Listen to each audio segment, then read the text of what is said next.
Coming to you from Studio A at Proven Winners Color Choice Shrubs, it's time for the Gardening Simplified Show with Stacy Hervella, me, Rick Weist, and our engineer and producer, Adriana Robinson. Well, Stacy, we've had some comments and some questions from folks who watch us on YouTube or listen to the podcast or listen to us on radio about the fact that they have wet spots in their garden. We've done some shows on drought, but today I think we've got to help out these folks who have plants that have wet feet. You know, it happens a lot, and certainly it's less common for you and I out here by the lakeshore where our soil's really sandy and really well drained. Even if we were to get some sort of torrential downpour, it's usually going to drain out pretty quickly because sandy soils drain well.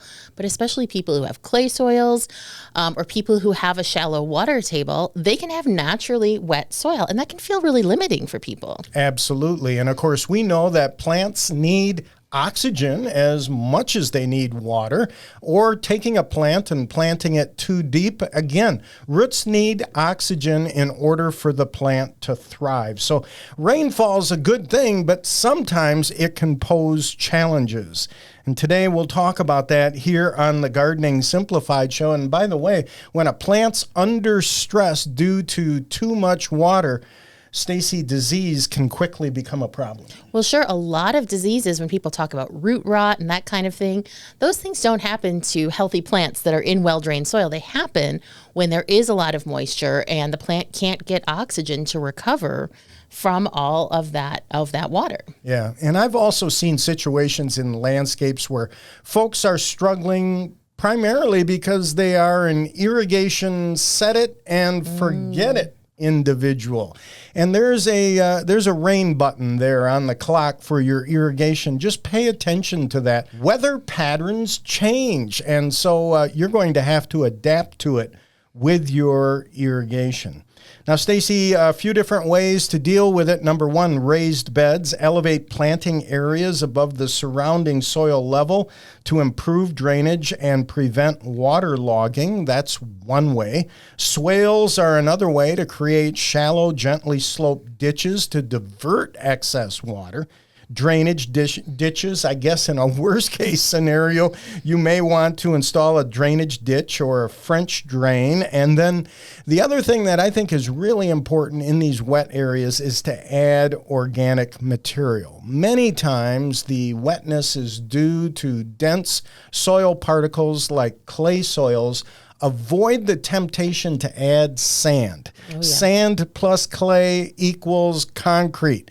Be thinking organic material. Well, and the organic material is going to be a lot easier to haul around and incorporate into your garden compared to sand, which is extremely, extremely heavy. I think another really important part of this equation is determining what is the cause of that excess moisture in the first place, because those solutions that you just listed, you know, which of those is going to be best for you really depends on what is the culprit in the first place. Great point. And so many of us, you know, out here, it's common for the water table to be very high.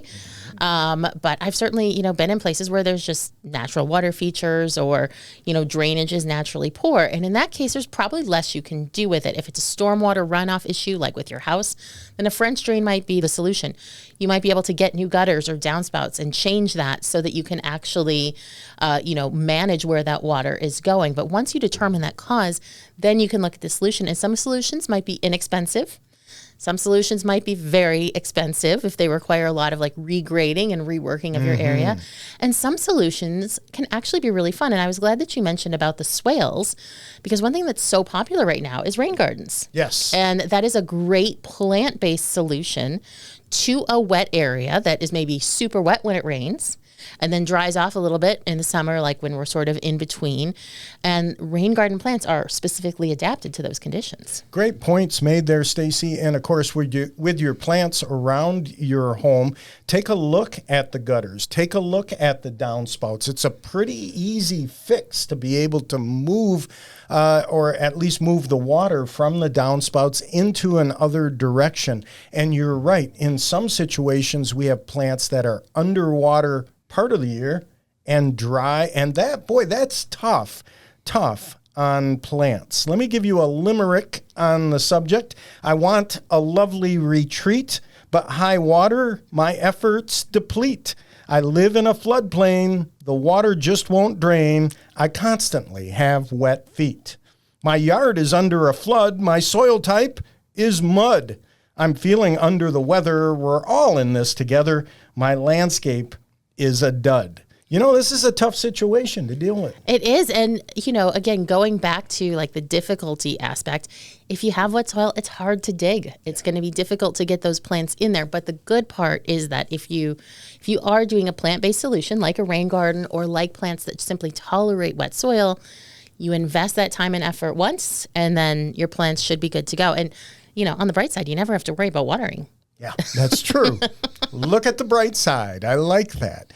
Let's talk about some of those plants that can handle the water, because I think that that's a great solution, is plants that are tolerant to having wet feet. And one grass that I just love is switchgrass or panicums. And generally we think about them in dry areas or grasses being drought tolerant. But I've found that switchgrasses can handle it quite well.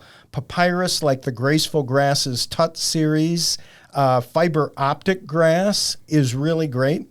The juncus, the blue mohawk or curly whirly juncus.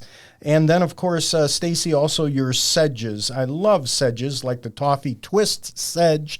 Any of those are a situation where we can use a grass-like plant in a wet area. You know, sedges are also known as carex botanically, and I have to confess that my absolute most favorite carex out there are all wet soil carex. Okay. I mean, there's really nice dry soil carex that can, you know, take it dry and are very versatile, but my most favorite ones are absolutely for wet areas. So, you know, it's a typical gardening situation. The grass is always greener on the other side, you know. Very good. Another great water tolerant plant is your favorite cannas. Yes, cannas can handle it. They sure you can. Bet. I appreciate you bringing that up. And while we're on the subject of foliage plants that can handle water, how about iris, Siberian iris, Japanese iris? You know, Siberian iris are almost semi-aquatic, and they can really handle wet feet and bloom beautifully for you. So if you've got a wet area, I would certainly look at Siberian iris. Ligularia, or a bottle rocket. Yeah, love that plant. And that, if you do see that it is a native species, if you see that growing in the wild, you're absolutely going to see that in those wet, deeply forested areas, just sitting there doing its thing and looking amazing. Also, another great perennial would be cardinal flower, cardinal lobelia. There's some great varieties there that you can pick from. And when we move on to shrubs, I don't want to steal your thunder, because stay tuned in segment 2 when Stacy always gives us a great plant in Plants on Trial. So I'm not going to steal your thunder on the shrubs, although I do want to say you're an individual who really got me excited about chokeberry. Aronia. And I think that that's a great plant. Clethra's Summer Sweet Vanilla Spice is another one. And we'll see what Stacy has up her sleeve in segment 4. And then, of course, trees. You know, we want to try to grow trees in wet areas. Many people do struggle with it. I think that there's some great choices there. Red maple's a great choice. Juneberry, river birch, hackberry. Willow, of course, is an obvious, and swamp oak, the species that was used at the 9/11 memorial site in New York. Beautiful, really amazing native oak. And of course, even though it's not as common to grow out here, we cannot forget the bald cypress. Oh, yes. Growing in the cypress swamps of the South, and really just one of the most beautiful and interesting plants. We do have some in our trial garden here. I mean, they're fascinating. They grow these knees, these woody outgrowths when they're in a lot of standing water that will definitely trip you if you're walking through the woods or anything, but they're so beautiful and so interesting, and they're a deciduous conifer. They are a conifer, but they actually lose their leaves every fall, which is why they're called bald cypress. But we have so many amazing American native trees that can take this kind of condition. So, you know, you're really spoiled for choice, even though your initial, you know, reaction might be, oh man, what can I grow? Nothing. I'm just going to be living in a swamp over here. There are actually a number of really interesting, beautiful plants that you can grow that have seasonal interest. They're not just something that will simply grow there and you'll just be like, okay, yeah, it's there. I mean, you'll actually get a good show. I agree. So if you've got a wet spot that you're dealing with, don't throw in the trowel. There's a lot of options for you. Oh, Zelkova tree. I was thinking about that too. So don't throw in the trowel. I just wet my plants. You can do it and be successful in wet areas. We'll find out what plant Stacy has in mind coming up next in Plants on Trial here on the Gardening Simplified Show. Greetings, gardening friends, and welcome back to the Gardening Simplified Show, where it is our pleasure to be the first, maybe the first, to welcome you to spring. Yes! It is officially meteorological spring.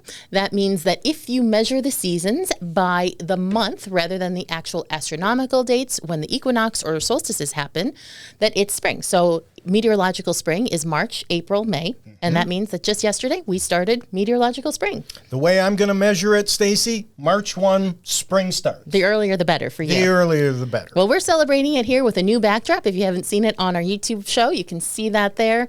We'll be looking at this for the next 3 months. Well, it is meteorological spring, and we are definitely very happy about it, even though this year's weather has definitely made it seem like spring came a lot earlier. Wow, February, strange. Very strange. I have had my snow crocuses in bloom for about a week, 2 weeks now. The earliest they've ever bloomed in the entire time I've grown them in, 15 years. Ah, glory of the snow, snowdrops, witch hazel, hellebores, goes on and on. They're in bloom. They are. Here in Michigan. So it's a good opportunity for you to document that through your social media. It's always good to look back and see those dates. Yes. like a meteorologist would. Just like a meteorologist would. But speaking of spring, today's plant on trial is actually a summer plant. So I'm getting way ahead of myself. Today's plant on trial is Sugar Shack buttonbush. Sugar Shack buttonbush. That's correct. And it is not a plant that you're going to see doing a whole lot until summer rolls around. But of course, I picked it to match with today's show.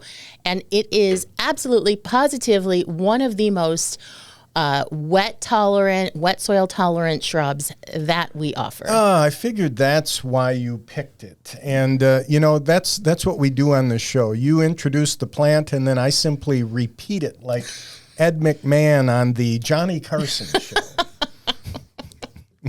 Just like that. So I want you to leave that in, Adriana. See, I know Ed McMahon from Star Search, so it's, okay. I know Ed McMahon from Star Search, not the Tonight Show. I was not allowed to stay up that late during those years. Hi-yo. But anyway, this is a very interesting plant. So before I get into its ability to tolerate wet soil, I want to just kind of paint a mental picture of it for you. All right. It is a plant that is native to North America.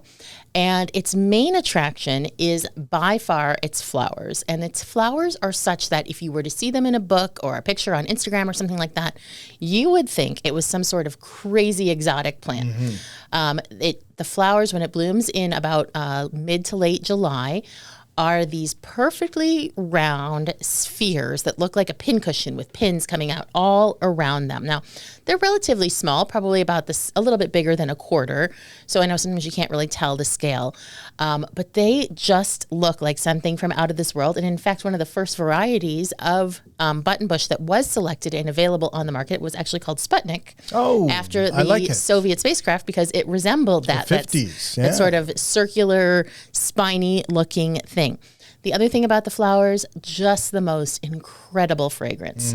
And, I often find that when a plant has incredible fragrance and it's summer blooming, there's just something about that combination of those hot, humid days and that amazing fragrance coming off the plants that is really just makes your day. Well, let me ask you a quick question a minute, Stacy. I can see buttonbush based on how the flowers look, but here at Proven Winners Color Choice Shrubs, how'd you settle on Sugar Shack? Well, that's a very good question, and I'm afraid I don't really have a very good answer. I distinctly remember the conversation wherein we named it Sugar Shack, but very often, so what we're doing when we're trying to name plants is we're thinking about, okay, this is a native North American plant. Yep. We want something that kind of implies that it's, related to sort of these vernacular traditions, like a sugar shack, even though it blooms in summer. And it's pretty hardy. So this plant is hardy from USDA Zone 4 and heat tolerant all the way up to USDA Zone 10. So it's actually one of the broadest hardiness range of any of the plants that are in the Proven Winners Color Choice line. And I think that we just kind of liked that name because of the sweetness, of the flowers, the sweetness of the fragrance. And it also just kind of stuck. And it's out in the woods where you might find a sugar shack. I think it's great. So I think when people see the flowers, again, they think that it's something exotic.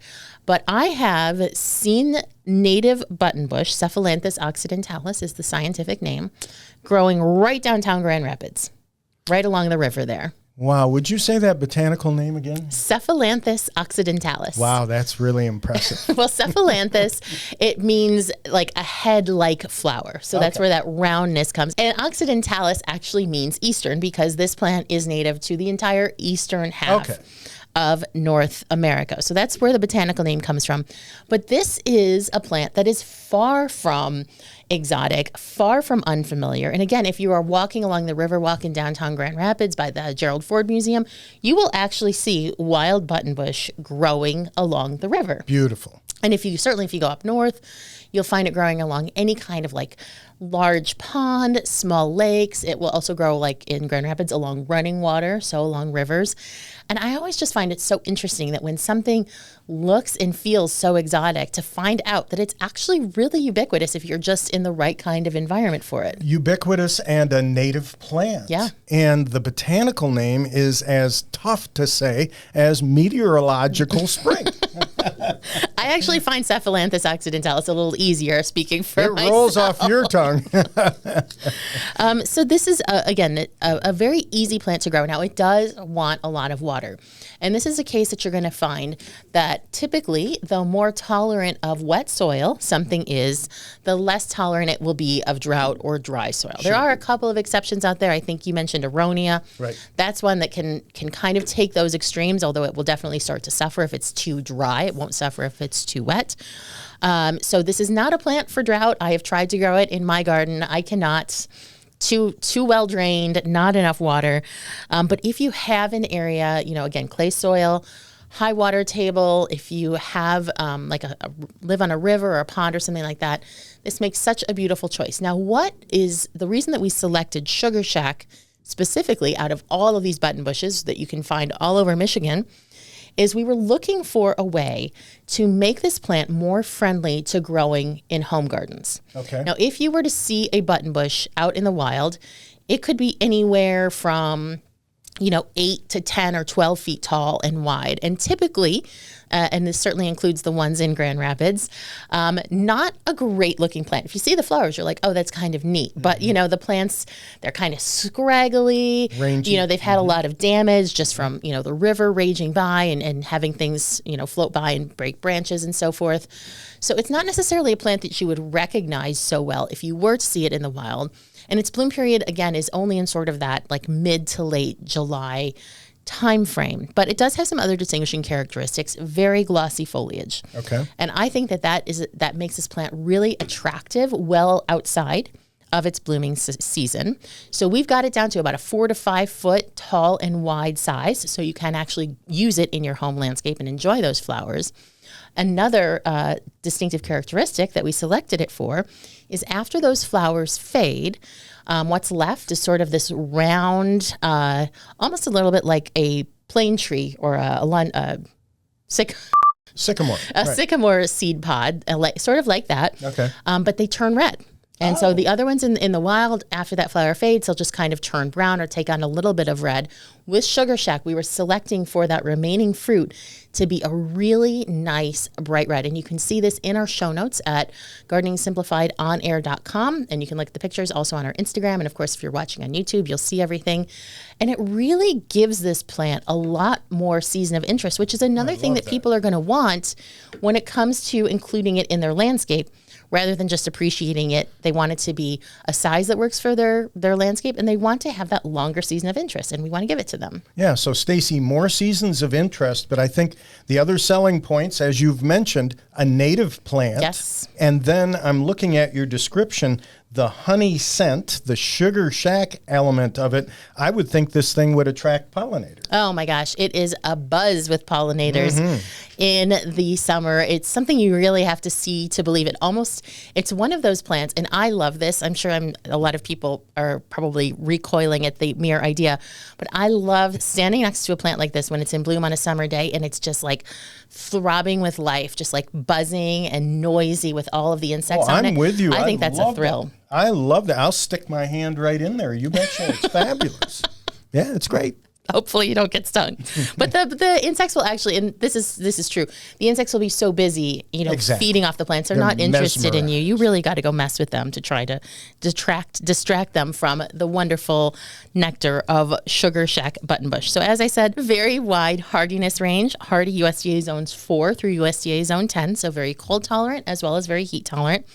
Very useful, 4 to 5 feet tall and wide. Summer bloom time. And two last things actually. Very deer resistant. So this is a plant that you don't have to worry about the deer getting. So great if you have more of an unmanaged property and are just looking to get more interesting plants in it.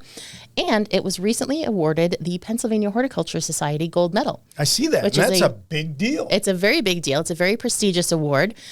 We have a couple of other plants that have earned it, but definitely one that we were very proud of to get that. So we thank the people at PHS for that. And hopefully you will take that as an additional recommendation to add Sugar Shack buttonbush to your landscape. You can get all the details at gardeningsimplifiedonair.com. We're going to take a little break. When we come back, we're opening up that garden mailbag, so please stay tuned.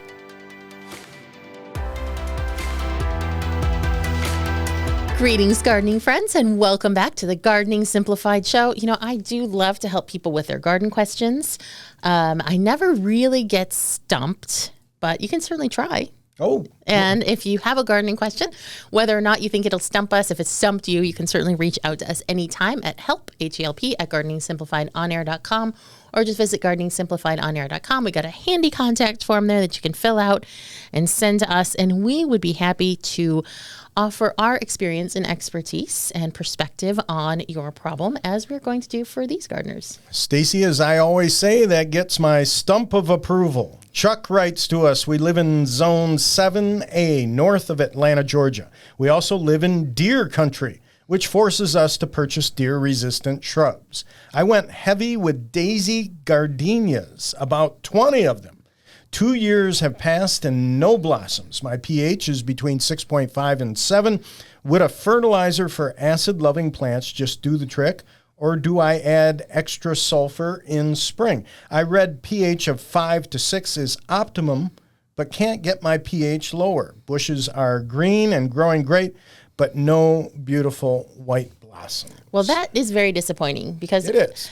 Gardenias are beautiful. Their foliage is attractive and their habit is typically very attractive. But, let's face it, we're growing it for the flowers. So I certainly can understand Chuck's pain.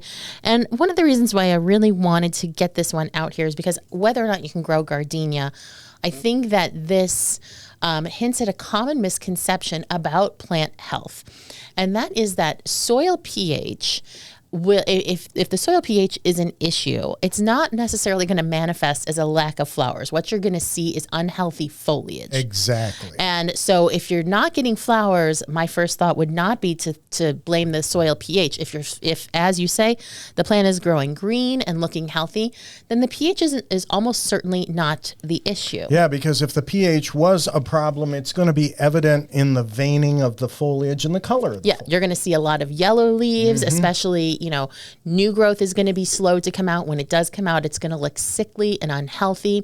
And, we've talked about this on the show before, but soil pH is the reason that plants have specific soil pH needs is not because of the acidity of the soil and, my roots can take an acidic environment or a less acidic environment. It's because the soil pH controls the availability of nutrients to the plants. Bingo. So all of the nutrients in the soil are minerals, they're elements, and a chemical reaction has to take place for them to become free from the soil bond and be taken up for the plant. And that is going to happen differently under different soil conditions. And this is why if you do have a soil pH issue for your plant, again, it's not likely going to manifest itself through a lack of flowers. So certainly it can be, nutrient starved enough that is the issue, but that would not be the only symptom you were seeing. You're also going to see yellow foliage, weird sort of veining foliage. There's a lot of different nutrient deficiencies that can happen. So Chuck, if your soil is really about a 6.5 to a 7, that's probably a little bit higher than gardenias would want. But as long as your foliage is still nice and green, I wouldn't worry about that. I would start turning my attention to different explanations for the lack of flowers.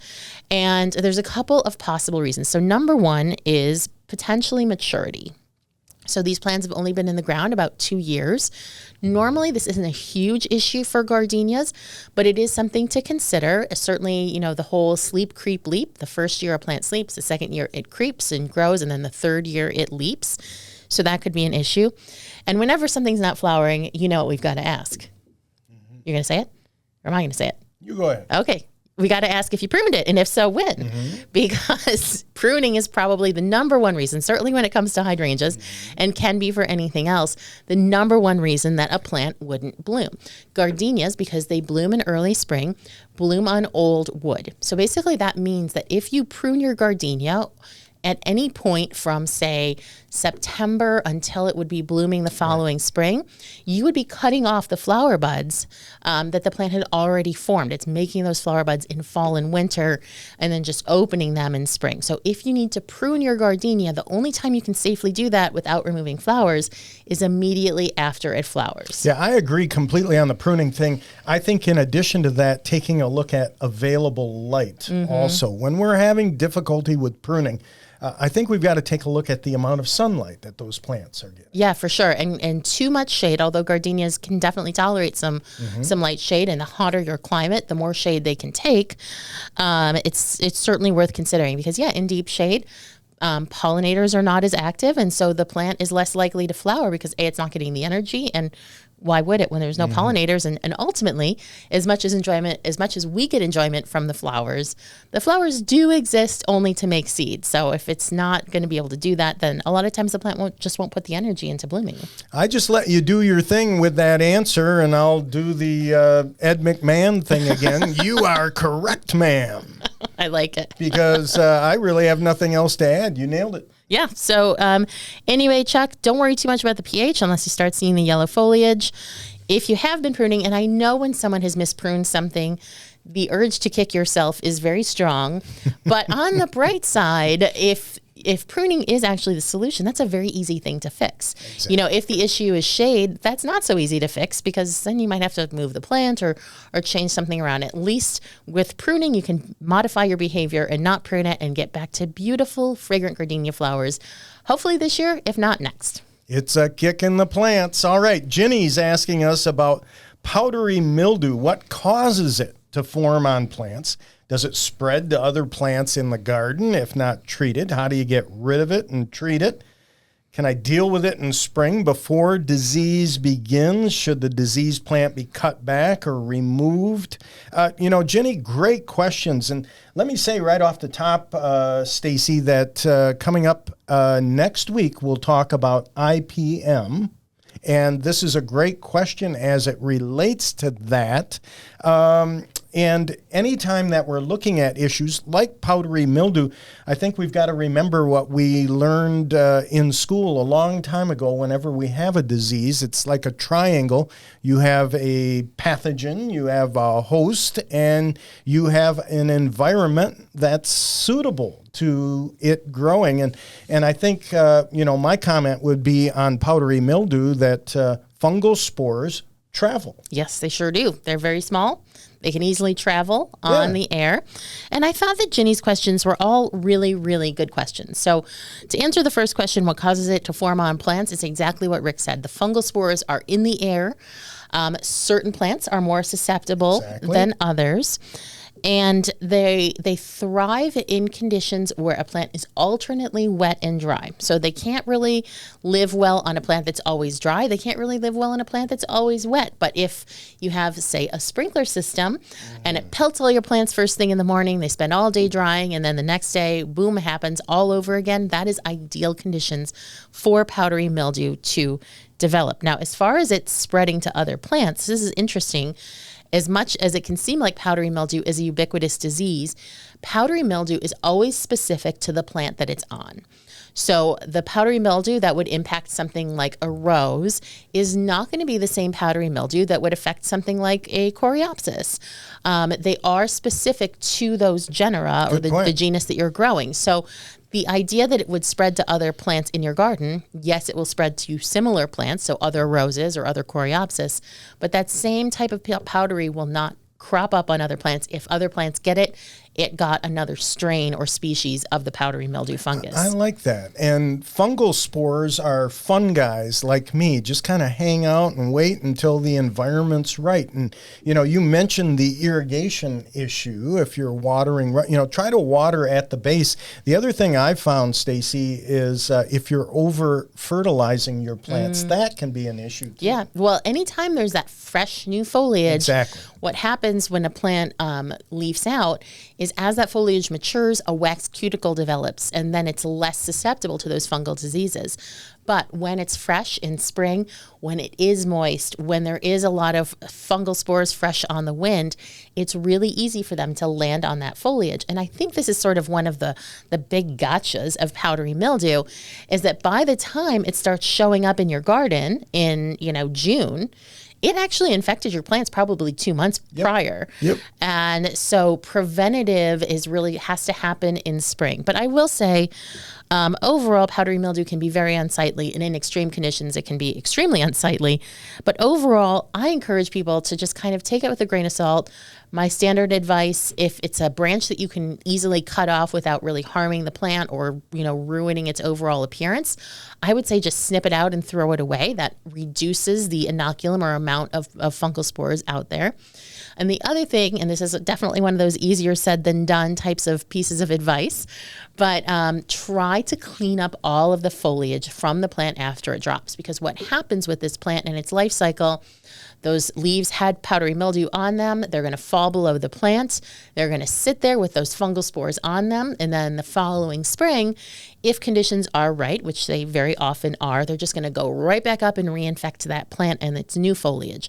By removing that foliage from the base of the plant, you can really do a lot to reduce it. Of course, the fungal spores are still on the wind. Mm-hmm. It's not foolproof, but it is something. And, every little bit does help. And this is sort of the crux of IPM, as we're going to talk about next week.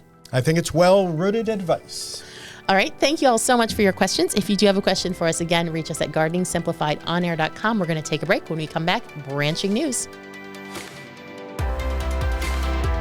Welcome back to the Gardening Simplified Show. It's time for branching news, and happy leap year, February 20th. We get an extra day this year, or we had an extra day, and I try to make the most of it. Get up early in the morning, leap day. I go to IHOP, have breakfast, kind of cool. So 365 days to a year, 24 hours a day, but it actually takes the Earth 365.2190 days to orbit the sun. That just kind of blows my mind. Yeah, who's counting? Who's counting? Exactly. Well, I'll tell you who's counting. The reason that we have this leap day or extra day every 4 years is because centuries ago, people kept track of the sun's position. They couldn't watch weather people on the news or whatever it may be. They didn't have the digital advantages we have today. And so they kind of looked at that sort of thing to know when to plant or harvest. And so it was a big deal to them. But I just try to take that extra day and make the most of it. Really pack a lot in that day because I feel like I'm getting a bonus. Yeah, you are, I guess. Yeah, I guess so. So anyhow, I start off the day by going to the IHOP like anyone would on Leap Day, and it's unbelievable. So I hope you enjoyed it. Do you drink a hoppy beer? Oh, yes, I do. A very hoppy one, an IPA. All right, I say eat more plants. U.S. adults found many feel either tired, frustrated, or even sad by the time their day is done. Now, that's really sad. I'm looking at a survey here, and but here's the point. Many people credit their diet for making them feel that way, either frustrated, sad, at the end of the day or tired. 1 in 5 Americans said they don't even have the slightest idea where their food comes from. So the top motivators to buy sustainably sourced foods, or maybe this year, put a vegetable garden on your docket and grow some vegetables at home, is to eat healthier overall, improve their heart health, weight management, boost their energy, or manage their stress levels. Again, we see surveys over and over again, the advantage of growing your own food in your own yard and taking advantage of that this year. Make a resolution to do that in 2024. And, I think so many people think, whoa, a vegetable garden, that sounds like a lot of work. But really, it can be as simple as just growing one, tomato plant or just growing one basil plant. Mm-hmm. And I think, you don't have to just dive into the deep end. If you want to, great.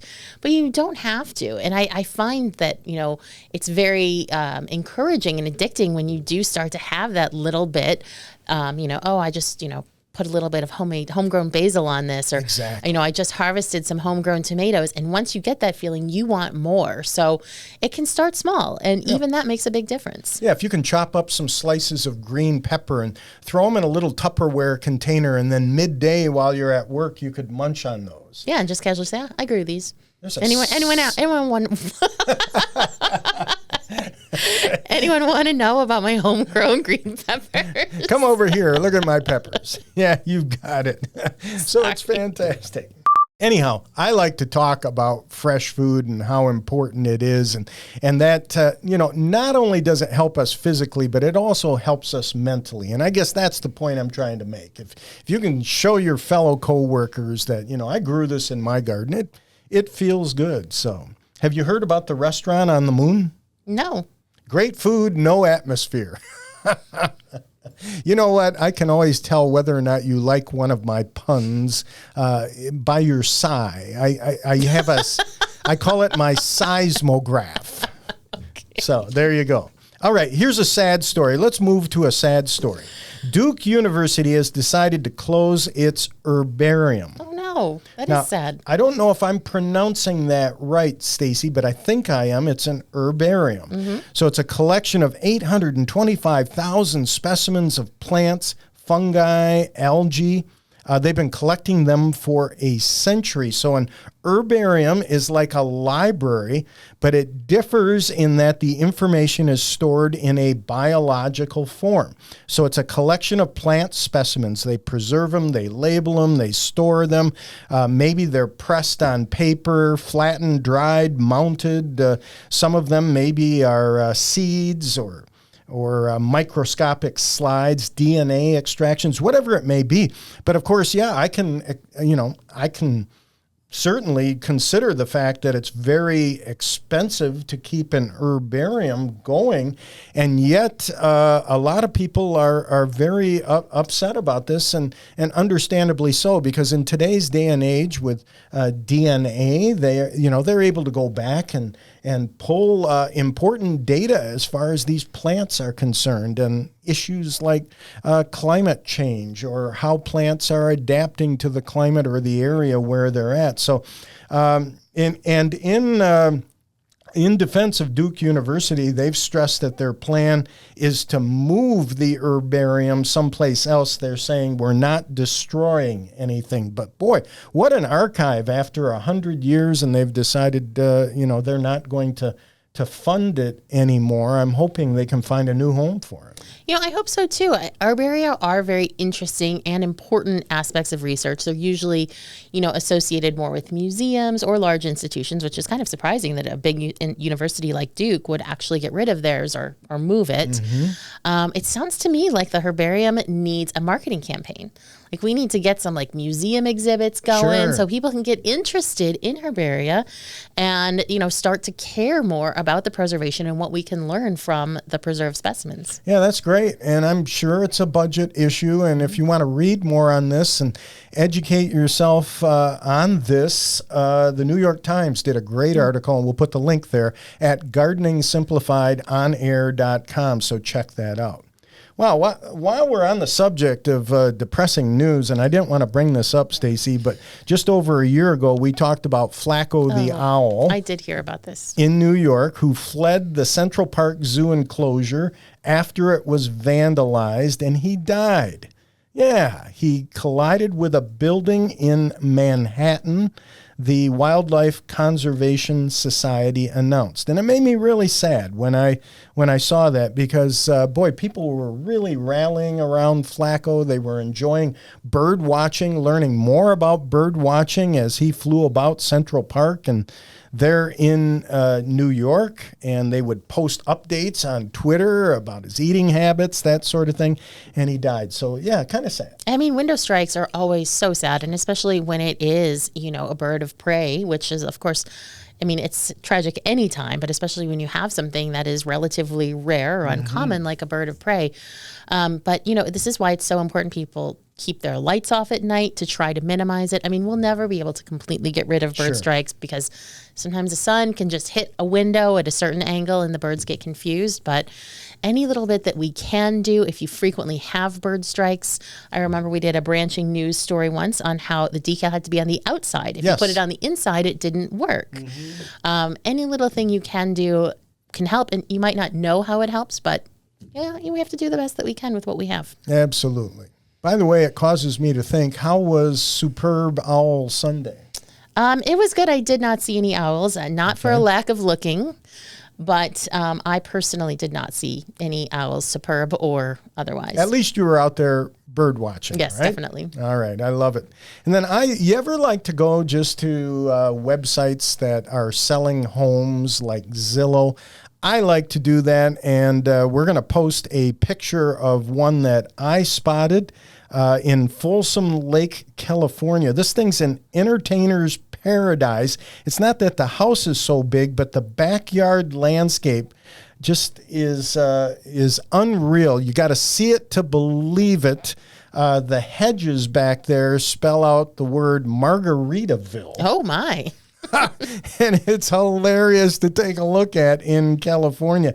So you got to take a look at that because that is huge fun, and it brings up the point that our landscapes and our plants and our outdoor living areas give us a chance to enjoy entertaining folks or just enjoy it for ourselves and have some fun with it. And this home, boy, they took it the extra mile. Well, it is important that we look at our gardens as opportunities for self-expression. I mean, I can't say that spelling out Margaritaville would be my choice for hedge words, but, if you love margaritas and you love Jimmy Buffett, then I guess that's what you're going to spell with your hedge. A termite walks into a bar. He sits down and says, "Hey, is the bartender?" With that, we'll end our show today. It's been fun. The Gardening Simplified Show. Look for us on Instagram. Look for our website, The Gardening Simplified Show, onair.com. And, of course, watch us on YouTube or radio, or look for us wherever you get your favorite podcasts. Stacy, thanks so much. Thank you. Thank you, Adriana. And thanks most of all to you. Thanks for tuning in. The Gardening Simplified Show.